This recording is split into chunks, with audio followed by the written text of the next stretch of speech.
রহমান জানিয়েছেন। আমরা দেখেছি সেখানে জনাব তারেক রহমান স্থায়ী কমিটির সদস্য বেগম সেলিমা রহমান তিনিও সেখানে বিএনপির স্থায়ী কমিটির সদস্য জনাব ইকবাল হাসান চৌধুরী তিনিও আরেকজন বিএনপির ভারপ্রাপ্ত চেয়ারম্যান জনাব তারেক রহমান তাকে স্বাগত জানাতে বিমানবন্দরে মেজর অবসরপ্রাপ্ত আমরা দেখেছি বিএনপির স্থায়ী কমিটির সদস্য জনাব সালাউদ্দিন ভারপ্রাপ্ত চেয়ারম্যান জনাব তারেক রহমান তাকে স্বাগত জানাতে দেখেছি সেখানে বিএনপির স্থায়ী কমিটির সদস্য এবং আমরা দেখেছি বিএনপির আরো যারা নেতৃবৃন্দ রয়েছে অনেকেই কিন্তু অবস্থান করছেন। মাহমুদ টুকু জুলাই এর আরেকটি এক্সপ্রেসওয়ের যে মঞ্চ করা হয়েছে স্থায়ী কমিটির সদস্য তিনি সেখানে তাকে অবস্থান করছেন।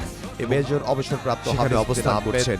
লাখ লাখ বিএনপির ভারপ্রাপ্ত সহযোগী তারেক রহমান কর্মী সাধারণ মানুষ এবং তারা পায়ে হেঁটে এবং আমরা দেখেছি বিএনপির আরো যারা নেতৃবৃন্দ অবস্থান করছেন অনেকেই কিন্তু অবস্থান করছেন সহযোগী সংগঠনের নেতৃবৃন্দ যারা রয়েছেন তারা স্বেচ্ছাসেবকের সেই মঞ্চে দায়িত্ব পালন করছেন অবস্থান করছেন যাতে এবং মানুষ সাধারণ অবস্থান করছেন সুসংগঠিতভাবে বিএনপির অঙ্গ সহযোগী না হয় নেতা কর্মী সেভাবে সাধারণ জনতাকে এবং গণপায়ে হেঁটে পারে সেখানে সেই চেষ্টা তারা গতকাল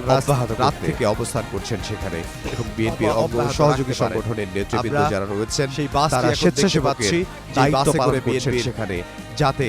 মানুষ সাধারণ মানুষ ভারপ্রাপ্ত সুসংগঠিতভাবে তারেক রহমান পরিবেশের সৃষ্টি না হয় আসলে সেভাবে জানে যেন তাকে গণসংবর্ধনা দিতে পারে সেই চেষ্টা তারা আছেন অব্যাহত স্বাগত জানানোর জন্য যারা রাস্তার দুধারে রয়েছেন তাদেরকে হাত নেড়ে আমরা অভিবাদনের জবাব বাসটি এখন দেখতে পাচ্ছি। আমরা দেখেছি বাসে করে বিএনপির সিনিয়র যুগ্ম মহাসচিব রুহুল কবির রিজভী তিনিও বিমানবন্দরে